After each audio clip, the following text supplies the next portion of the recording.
There are more things, but you're a bit short. Maybe not the same people, but maybe different. Here with Matthew Henderson from Scottish and Southern Energy. Yep, Climate Ambassador as well. absolutely. Yeah. It's been a busy day, eh? I tell you what, I had to sit, it got to about 11:30. We've only been going for an hour and a half then, and I was just off my feet already. But yeah, it's been really good.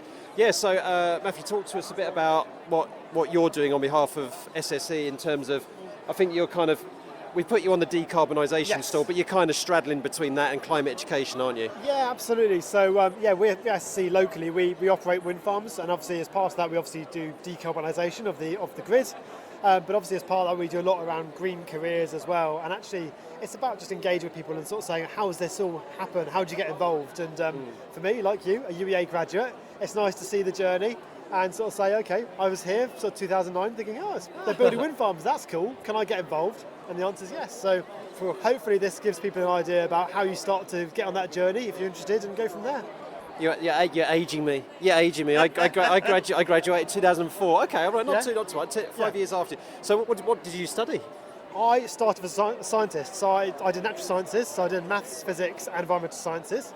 And then I was about to do a PGCE in teaching. And I looked around and was like, should I do something else first? And I was like, okay, great. So they were just starting the engineering school.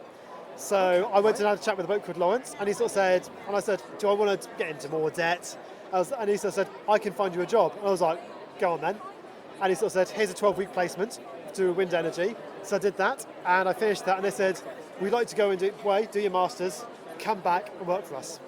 So I worked there for 6 years, and then I went to work for SSE for 7 years, and that's where I am now. Wow. And I'll tell you what, now that's a journey where, so I did environmental science at UEA, and then I went straight into a PGCE because I didn't find an alternative route.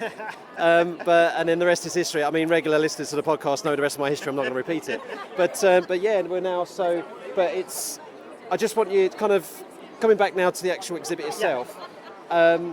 So there's probably obvious links between renewable energy, decarbonisation, stuff like that. We don't want to tread on ground. So the question I'll ask instead is, what do you think the youngsters are coming away? So we're looking at a youngster now looking through the virtual reality glasses with regards to, it's kind of like the journey of a technician, like going from the hub. So what are the youngsters taken away from when they come and see you here at the Climate Ambassadors exhibit? So I think, especially with the way we've got it set up here, it's really great because actually people kind of see wind turbines and sort of say, well, they get built and they just they're there and they just exist. Yeah. And they obviously look after themselves, clearly.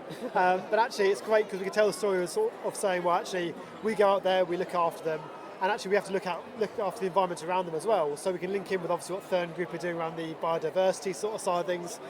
They're listening to like microphones into the sea. We've got microphones on our wind turbines on some of them, and we hear the porpoises, especially around September sort of time. Oh wow! And we hear that and everything else. So I think people are hearing the story about how actually people build a career in the area, and some of it's to do with climbing turbines, some of it's to do with planning works, some of it's to do with consents, environment, skills, the rest of it. And people hopefully come away with a better idea about the broad range of roles involved with actually making this stuff continue to work for a really long period of time. Well, thank you for putting that way, because you've just demonstrated exactly our aim for this exhibit, and that is to link everything together. So we've got, you folks, and we all came from like almost separate directions, but I don't know about you, but I think it's been quite a success so far. We've got so kids and their families, they've been visiting every stall, not necessarily in order, don't need to do it in order, but they're piecing everything together and say this is all part of the same thing, and then going, like you just said, what a great example, the fact that you've got all these kind of the logistics, the building wind farms, the maintaining them, the siting of them, the planning of them, but you would be using an organisation like Thurn to do environmental, what's the wildlife there, how is that changing, how to monitor them through hydroponics, and so you've got a clear link between decarbonisation, green careers, and biodiversity, for example. So what a perfect example. Thank you for that. Couldn't have done it better myself, and it's only my job. Well, there we are. But also, it's one of those situations where we run boats out of Lowestoft for our site local, Great Gabbard. But actually, sometimes we go out there, and actually we go and pick people up there to do turbine maintenance, some servicing.